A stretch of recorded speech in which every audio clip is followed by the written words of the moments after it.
Assalamualaikum warahmatullahi wabarakatuh. Bagaimana kabarnya hari ini anak-anak? Alhamdulillah hari ini kalian bisa berkumpul kembali ya bersama teman-temannya. Sebelum pembelajaran pada pagi hari ini, kita berdoa terlebih dahulu. Berdoa dimulai. Berdoa selesai. Nah, sebelum pembelajaran dimulai, Bu Guru akan absensi dulu ya. Hari ini apakah ada yang tidak masuk? Oh, alhamdulillah masuk semua ya. Iyalah. Sekarang kita akan belajar tentang SKI ya, tentang Sunan Giri. Tetapi sebelum pembelajaran, kita tepuk semangat dulu ya, biar kalian semangat selalu. Yuk, tepuk semangat. Semangat. Semangat. Ya, sebelum pembelajaran kita mulai, Bu Guru akan bertanya tentang pembelajaran minggu kemarin. Minggu kemarin tentang apa ya? Oh iya, betul sekali, tentang Sunan Muria, atau nama lainnya yaitu Raden Umar Said. Putra dari siapa Raden Umar Said?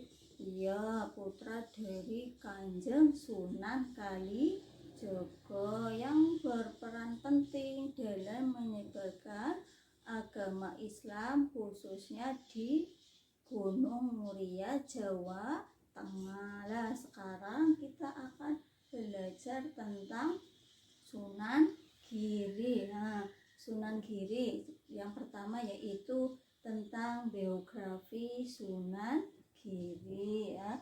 Sunan Giri itu mempunyai nama asli yaitu Raden Paku ya. Beliau lahir pada tahun 1442 Masehi. Ayahnya bernama siapa? Ayahnya bernama Syekh Muhammad Ishaq, sedangkan ibunya itu bernama Dewi Sekar Dedu ya. Sunan Giri itu silsilahnya sampai Rasulullah. Kenapa ya? Karena melalui jalur Husain, putra dari Fatimah.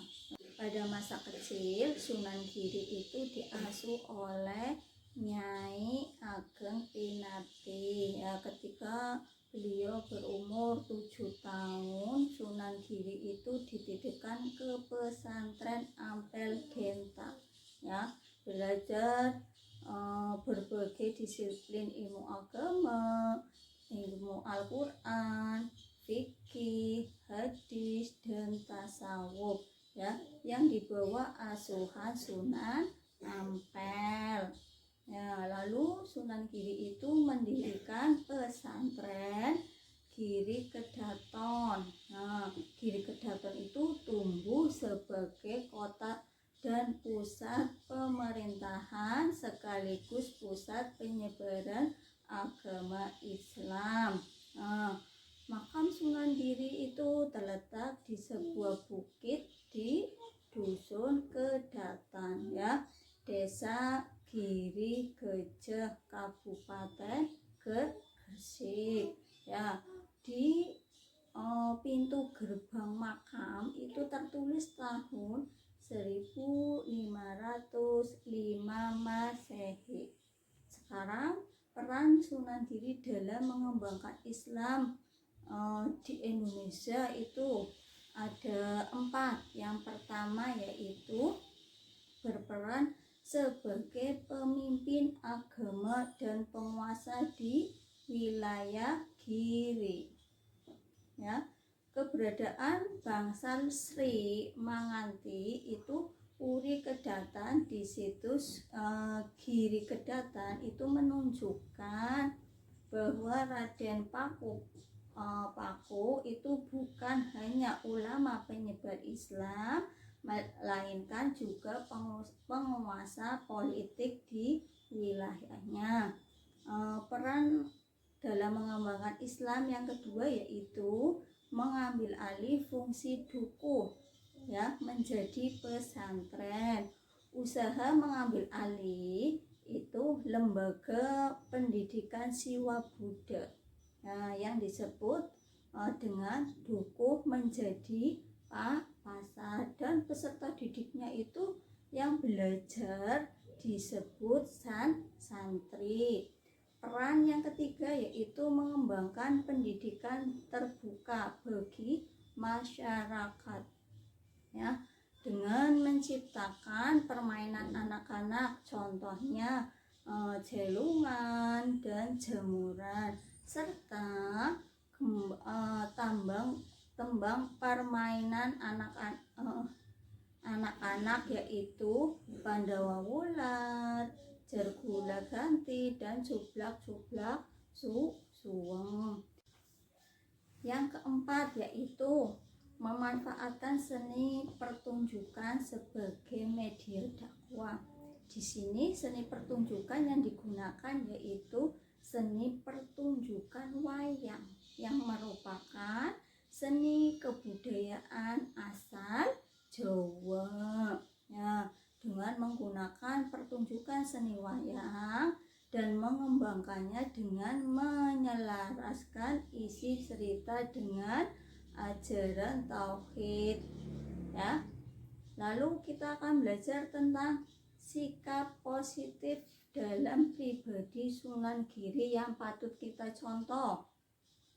Yang pertama yaitu Sunan Giri itu merupakan santri yang cerdas, tekun dan ulet dalam menuntut ilmu ya. Jadi sejak anak-anak sampai tumbuh dewasa, Sunan Giri itu mengenyam pendidikan pesantren di Ampel dan Denta, dan beliau itu diberi juluk gelar oleh Sunan Ampel dengan gelar Raden Ainul Yakin. Kenapa?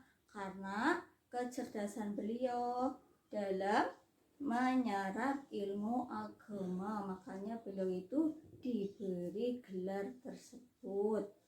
Nah, sifat yang perlu dicontoh yang kedua yaitu toleran dan bijak dalam dakwah. Nah, dalam berdakwah Sunan Giri itu tidak pernah memaksakan dakwanya kepada masyarakat, sehingga lambat laun ajaran agama Islam ini bisa diterima oleh masyarakat dengan baik. Contoh yang ketiga yaitu pemimpin yang mengayomi rakyatnya. Kenapa? Karena Sunan Giri itu mempunyai 4 pedoman ya. 4 pedoman apa? 4 pedoman hidup yang dijalani sebagai pemimpin. Yang pertama, berilah makan kepada mereka yang lapar. Yang kedua, berilah pakaian kepada yang tidak menutup aurat. Yang ketiga, berilah payung pada mereka yang kehujanan. Yang keempat, berilah tongkat pada yang buta. Nah, itulah prinsip-prinsip yang selalu diterapkan oleh Sunan Giri ketika menjadi pemimpin agama sekaligus pemimpin wilayah Giri. Contoh sikap positif yang keempat yaitu seniman kreatif. Jadi beliau itu mempunyai ide-ide kreatif dalam menyebarkan Islam melalui pendidikan dan seni budaya ya. Jadi Sunan Giri itu menjadi seniman yang memanfaatkan seni untuk agama. Kreasinya itu membuat permainan anak-anak, membuat kembang yang berisi pesan-pesan moral, dan menambahkan lakon-lakon dalam seni wayangnya yang mengandung nafas keislaman, menjadi teladan yang patut contoh. Lah itulah sikap positif yang patut kita contoh dari Sunan Giri. Kira-kira sampai sini ada yang ditanyakan atau sudah paham semua? Alhamdulillah kalau sudah paham semua ya. Nah, sebelum Bu Guru akhiri pembelajaran pada pagi hari ini, Bu Guru akan kasih tugas terlebih dahulu ya. Silakan kalian coba kerjakan halaman 20 nomor 1 sampai 5. Ya, nanti Bu Guru akan cek minggu depan. Nah, sebelum itu ya, sebelum kita akhiri, kita baca alhamdulillah dulu ya. Alhamdulillahirabbil alamin ya. Ya, pada pertemuan pagi hari ini Bu Guru cukup sampai sini aja ya. Assalamualaikum warahmatullahi wabarakatuh.